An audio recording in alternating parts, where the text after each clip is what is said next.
Chair recognizes Trustee Zia. I just wanted to congratulate both teams, and this is wonderful, and it's great to see we've reached this agreement, and it's a great job, Rose, Anne Marie, and the bargaining team on the classified side. So congratulations to everyone. Thank you. Other members of the board at this time? I will just say that I'm pleased to have this agreement done. Congratulations to all parties involved. This was not easy. It took some time. My compliments to both sides. In the past, I've sat through some very difficult type of negotiations where even when this day did show up and we had an agreement, there were still bad feelings. And I also will say to the classified staff, we did hear, and I know that came up many, many times, that when we were going through some exceptionally difficult budget times, and it was not an easy time for anyone here at the college, I know that this board, and this board member in particular, realized what classified staff did. They helped us when the times were difficult, and we felt strong about going back in negotiations and trying to do what we could, knowing that the economic times we faced have changed this college forever, as all community colleges in California. So my thanks to the members of the classified staff in general, the negotiating team in particular. I've always been, and I'll speak on my own behalf, is that I always appreciate what classified staff did when we asked for help during those economic times, and I'm pleased to have this agreement done and we can move forward. But it's always important sometimes to stop and say thank you, because many times these negotiations, they just keep rolling through one after the other, and especially this time, a group that, one of our larger groups, and many times not given the credit for making this college run, because they're the support people that are always in the background doing things that essentially make this college function. So my thanks, congratulations, and we move forward. And again, thanks for everything that's been done in the past as well. My personal thanks to everyone involved. Chair recognizes Trustee Archuleta.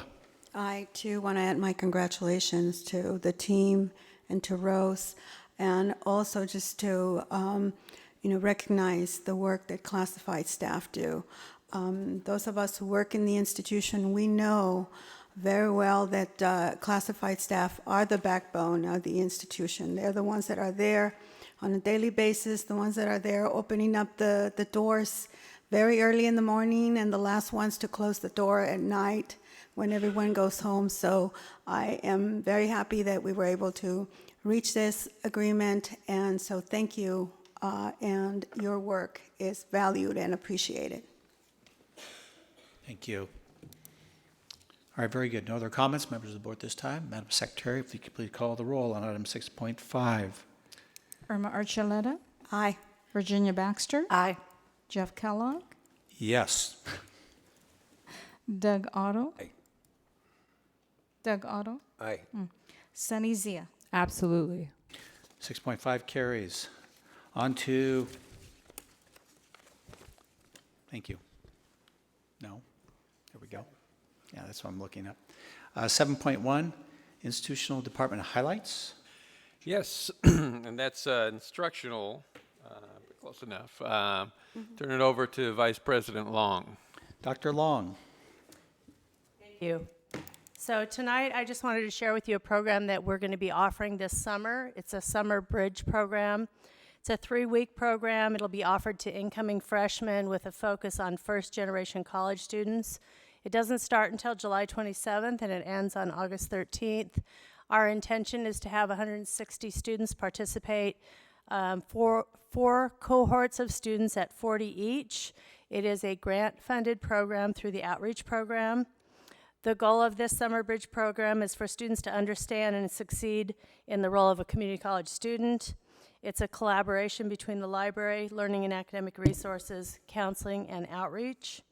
Some of the lessons that we hope to teach the students this summer is the difference between high school and college.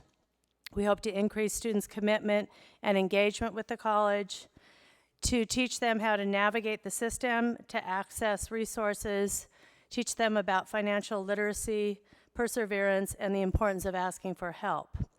The program will be evaluated in the beginning and the end to determine whether we have been successful in our efforts, and it is our hope that this experience will result in higher success and retention. So I'd like to congratulate the LAR department, the library, counseling, and outreach for their efforts in putting together this program, and I'd like to have an opportunity later to report on its success. So thank you. Thank you. Chair recognizes Trustee Baxter.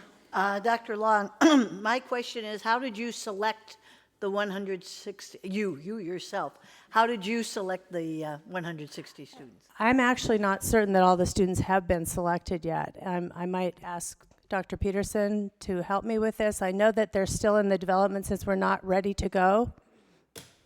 Do students apply, or are they randomly selected? Okay. Karen Kane can help us answer that. This summer bridge is a kind of a coordination with outreach and the JIF, James Irvine Foundation okay. funding project that came out of department planning. And so Emily Gurman is the lead, and she's working with the counseling staff to identify students who need a summer bridge program. So they're working with high school counselors to identify students. Okay. The reason I ask is a million years ago, and Karen will remember this, we did orientation for thousands of students, and I hope that someday we can restore that. And I know it's a matter of funding, but I think it's really an essential program. Other questions, members of the board, this time? Thank you. Thank you, Vice President Long. That's informational item only. So we'll next move to 8.1. This is the Educational Protection Account funding. I'm going to read just the recommended action that the Board of Trustees approve the use of an estimated $15,834,619. That's just the estimated, but it looks pretty precise to me. But the Education Protection Account proceeds resulting from the passage of Proposition 30 to partially fund instructional salaries and benefits for the 2015-16 fiscal year as submitted. This is an action item. Could I entertain a motion to approve item 8.1? Motion by Trustee Otto, second by Trustee Baxter. Question, comments, members of the board at this time? For staff, hearing none, Madam Secretary, please call the roll on item 8.1. Irma Archuleta, Aye. Virginia Baxter, Aye. Jeff Kellogg, Aye. Doug Otto, and Sunny Zia. Aye. 8.1 carries. Next item, 8.2. This is a tentative budget for 2015-16 and components of fund balance. So this item is going to be an action item. This is in compliance with California Code. And I will entertain a motion to first approve, and then we will have a presentation and questions. So moved. Entertain a motion. Motion by Trustee Otto, second by Trustee Archuleta to approve. Superintendent President Oakley, do I turn to you, or should I immediately go to Vice President Gable? Yeah, no, I'm happy to turn it over to Vice President Gable. Again, as is the custom, we bring the tentative budget to the board at this time of year, and then we will bring back an adopted budget in September. Although most of the details of the state budget have been resolved, there's still a few dangling out there, and then there's also the interpretation of the governor's budget, which the chancellor's office will digest and do for us between now and the adopted budget. So I think most of what Anne-Marie will show, some of it may change because some of these issues were discussed with our Budget Advisory Committee as negotiations were happening. But again, we will have all the details worked out by the time we get back after summer. So with that, I'll turn it over to Vice President Gable. Vice President Gable. Thank you, President Oakley. And before I get started, I want to thank the staff that put in a lot of long, hard hours in preparing this. And so that's our Director of Fiscal Services, John Thompson, and our Budget Manager, Sim Chow. So I know I always try to do it at the end. Sometimes I forget, so I wanted to get that right out there.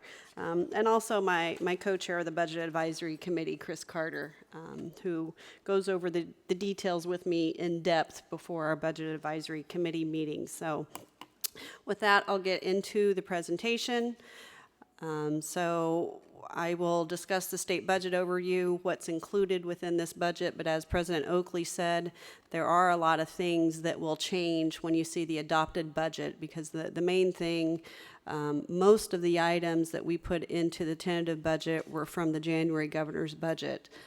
Some of the things that were in the May revise are reflected in here, but not everything. So it is a dynamic document that changes as the legislature changes and enacts the entire state budget. A brief update on the board goals, the assumptions that the Budget Advisory Committee made. We'll look at the FTS history and then go through the all the district funds, and then in great detail and in depth with the unrestricted general fund. So moving to the state budget overview, within the governor's budget, there's 3% growth funding, so on a statewide basis, that's $156.5 million. What we built into our budget for the tentative budget is $1.22 million in additional revenues, which is a 1.22% increase in our FTES. Of course, we have to earn that FTES, and so we would have to grow our FTES by 248 in order to generate that 1.22 million. We have, going from the May revise, and what will be in the enacted state budget is COLA of 1.02%. So on a statewide basis, that's the 61.1 million. That approximates 1.1 million for us here at Long Beach. There is also just under $300 million provided in the January governor's budget for Student Success and Support Program. You may hear us refer to that as SSSP. It does have a match requirement. We do not have that built into the tentative budget because we don't know how much will come to Long Beach. We won't know that until the adopted budget time. So at that time, you'll see a great increase in our SSSP funding. There was also $185 million for student equity. Again, that was based upon the January's governor's budget.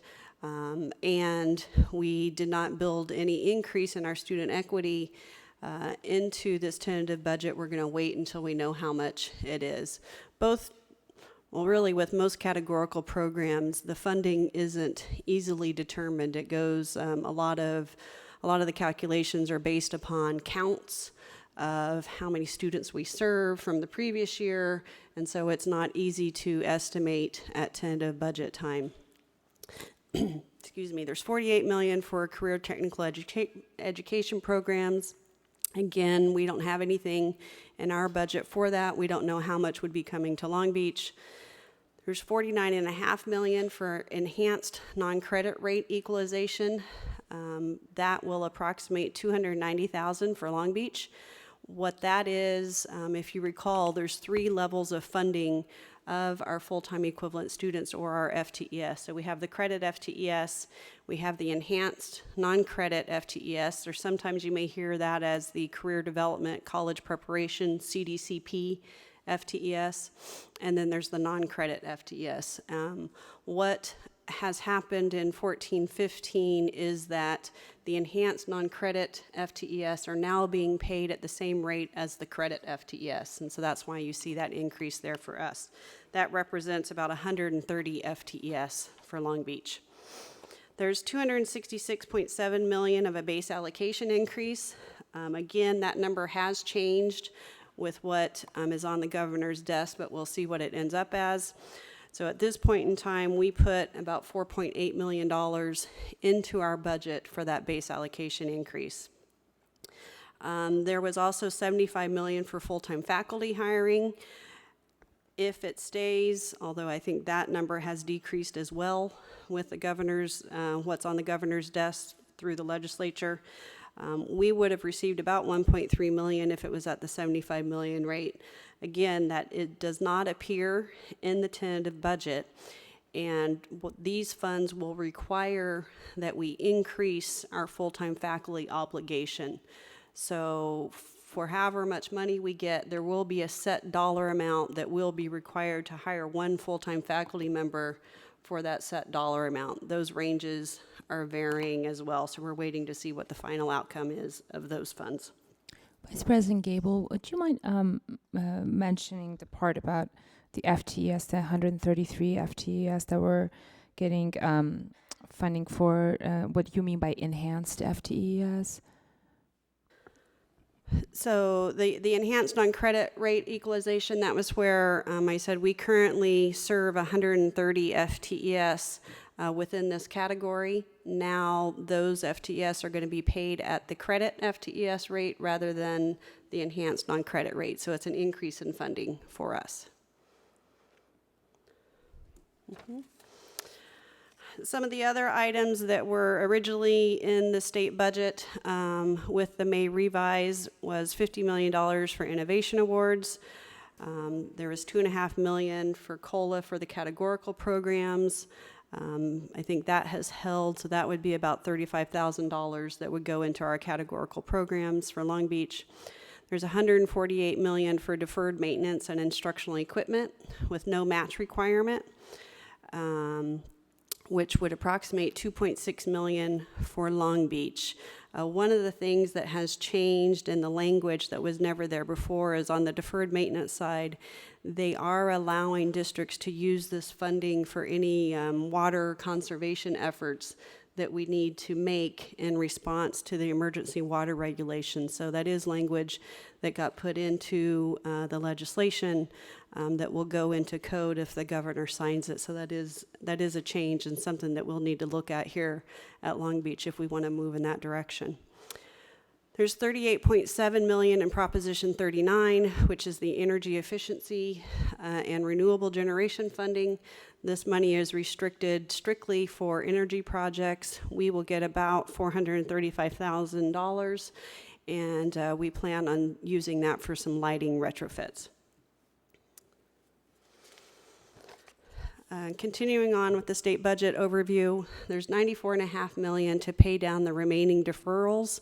Deferrals are kind of old news at this point in time. If you recall, a few years back at the state level, there was $961 million in deferrals. And so this will completely pay down all the deferrals, meaning that we will receive the entire amount of our allocation in the year that we earn it. So that was about $2 million for us.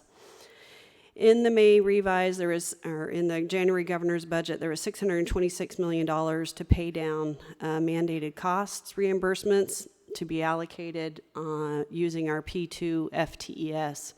So you will see in our tentative budget, we have $6.2 million that we have allocated that's gone through the Budget Advisory Committee for various projects.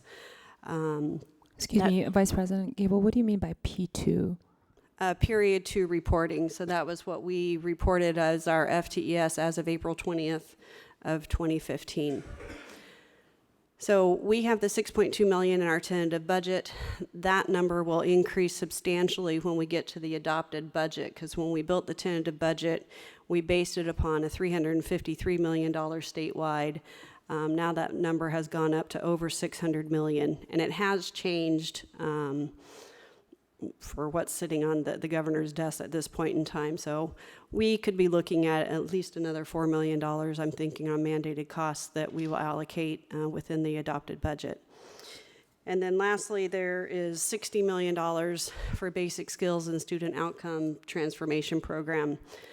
We don't know at this point how those funds are going to be allocated to the districts. So hopefully by the time we get to the adopted budget, the Chancellor's Office will let us know how that funding is going to be allocated. So moving on to our board goals, this is just kind of a reminder, so I'll just try to cover the highlights here.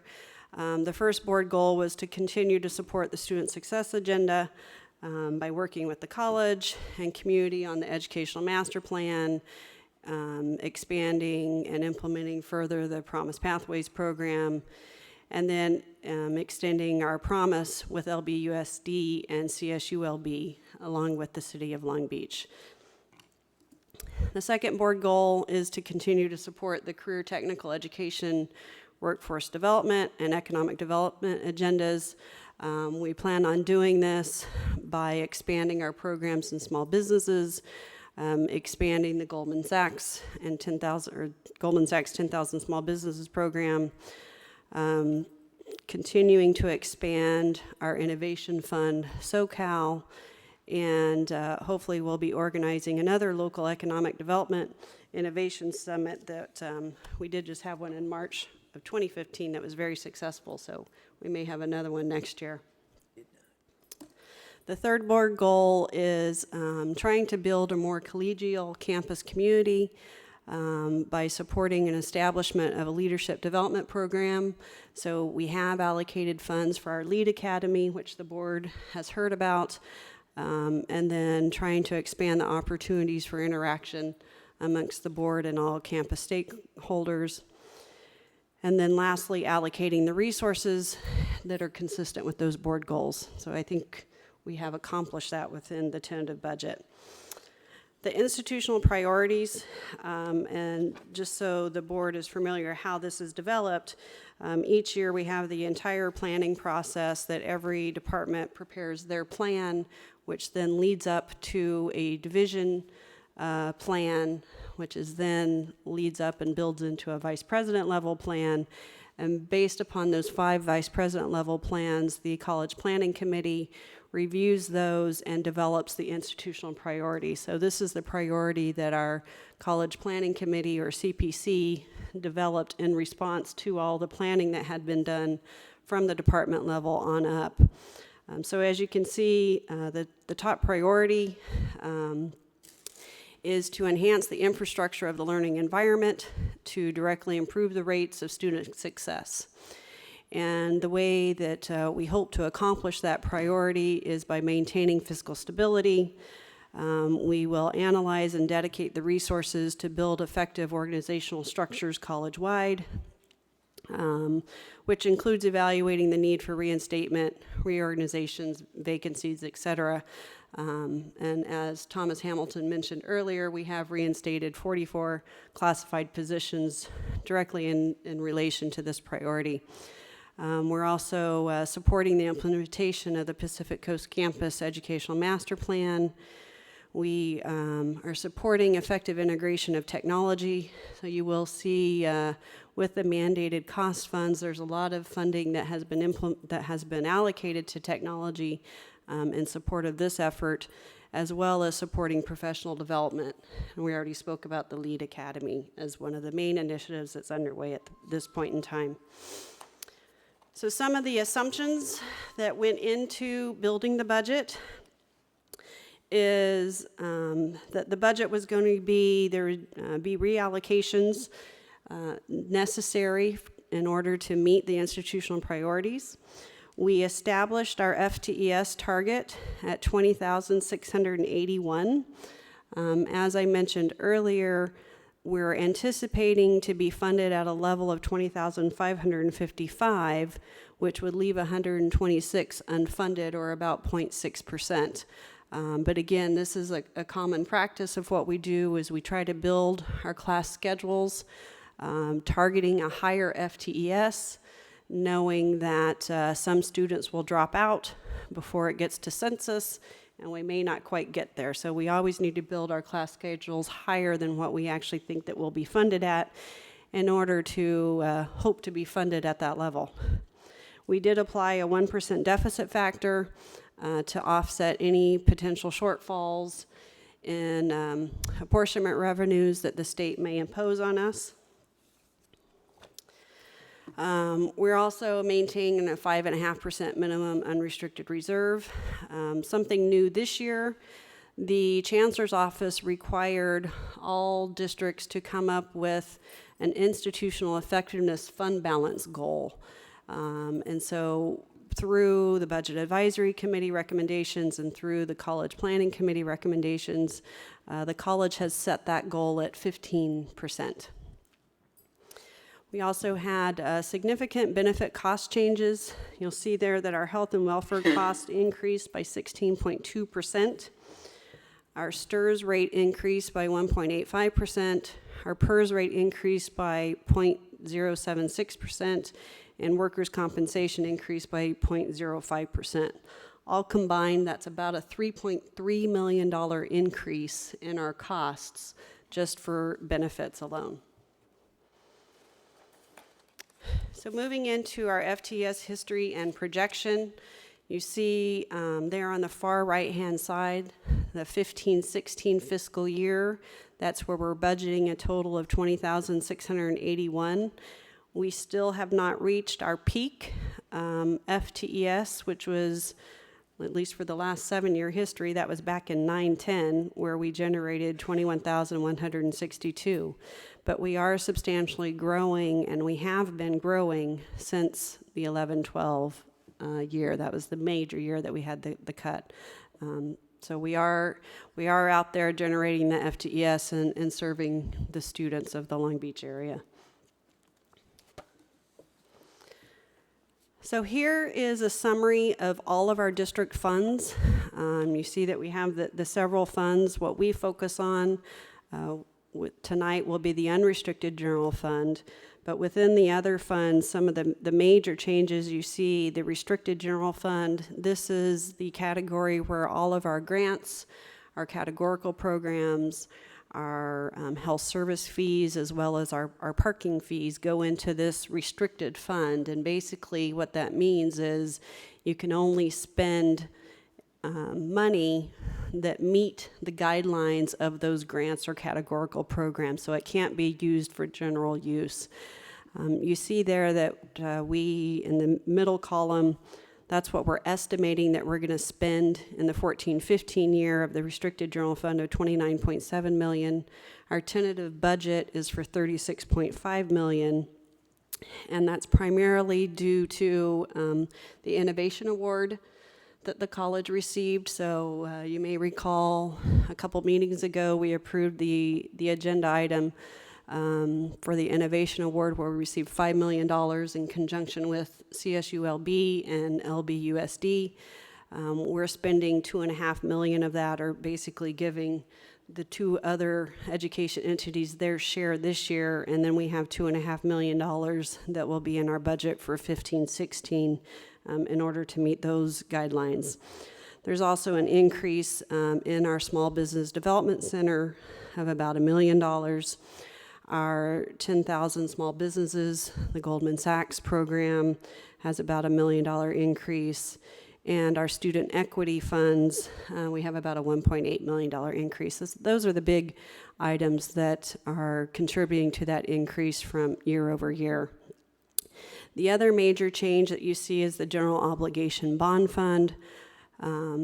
As you can see, in looking at the adopted budget, 2014-15, the adopted budget at that point in time was $181.7 million.